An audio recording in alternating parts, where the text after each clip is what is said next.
Whoa. According to Albert Breer, veteran wide receiver DeAndre Hopkins, the Arizona Cardinals have been trying to shop him, have not found a trade partner yet.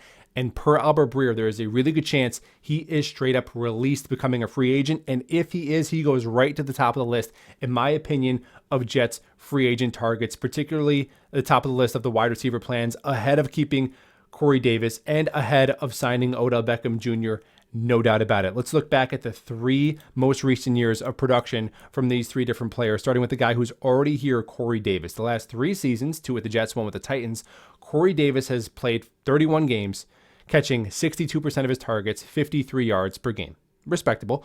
Odell Beckham Jr. has suited up in 20 games the last 3 years, missing all of last season, catching 55% of his targets for 47 yards per game.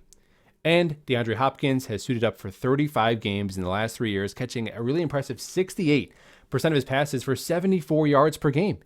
And I know you're going to point out, well, he had Kyler Murray compared to Zach Wilson and, Baker Mayfield. But look, DeAndre Hopkins had almost 80 yards a game last year when Kyler Murray missed most of the season.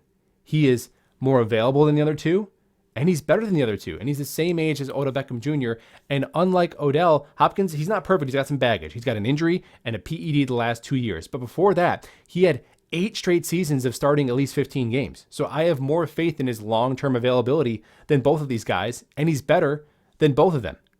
This is a no-brainer to me. If the money can be similar, like if we can cut Corey Davis and sign DeAndre Hopkins to ballpark of the same money, which to me isn't crazy, a slight bump, right? You pay $3 million more for DeAndre Hopkins than you're paying for Corey Davis, something like that.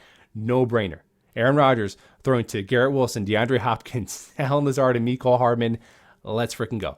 Let's go. Let's talk about some other Jets pass catchers that we could add in the draft. I'll see you down there on that one. Subscribe if you're new, and we'll talk ball soon.